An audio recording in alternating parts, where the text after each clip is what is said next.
Kumpiyansa si Pangulong Ferdinand Marcos Jr. na hindi magtatagumpay ang inihaing impeachment laban sa kanya dahil naninindigan siyang wala siyang nagawang impeachable offense.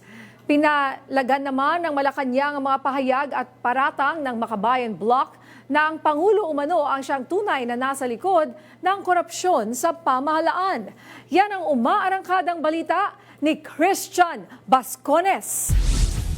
So that's the process. We have to respect that.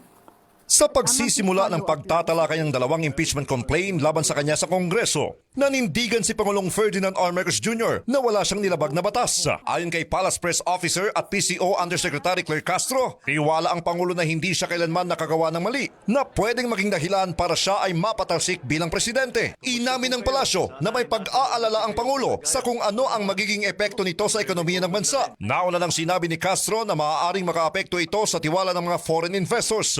Kaya patuloy ang pagpapalakas ng pamahalaan sa pakikipag-ugnayan sa mga namumuhunan. So nababahala po ang Pangulo sa impeachment complaint na isinampas sa kanya hindi para sa sarili niya. Dahil alam niya na wala siyang ginawang mali at walang impeachable offenses siyang nagawa. Pero nag-aalala siya sa epekto nito sa ekonomiya. Buwelta naman ang Malacanang sa mga akusasyon ng Makabayan Bloc matapos itong paratangan ng Pangulo na siya umanong tunay na big fish o utak sa likod ng malawakang katiwalian sa pamahalaan at wala umanong pagkakaiba sa ama nitong si dating Pangulong Ferdinand Marcos Sr. Sabay binanata ng katagang like father like son. Tugon ng palasyo, walang saysay ang mga bintang ng grupo kung hindi naman ito mapapatunayan.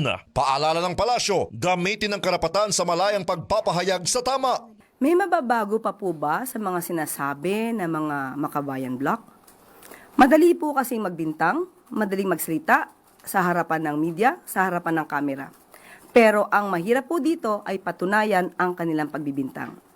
Hindi na po ibig sabihin na sila po ay hinahayaang magsalita at meron silang freedom of expression, ay maaari na po silang magsalita ng basta-basta nang walang anumang ebidensya. So, for us, irrelevant. Tinitiyak ng palasyo na hindi makakaapekto ang naturang mga reklamo sa paninilbihan ng pamahalaan sa sambayanan. Sa katunayan, handang makipagtulungan ng Pangulo sakaling hihingan siya ng mga dokumento ng Kongreso. Sa ngayon, abala ang presidente sa mga mahahalagang pagpupulong at sa paghahanda bilang chair at host country ng ASEAN 2026. Mula dito sa Malacanang, ako si Christian Bascones ng Seserbisyo para sa Pilipino.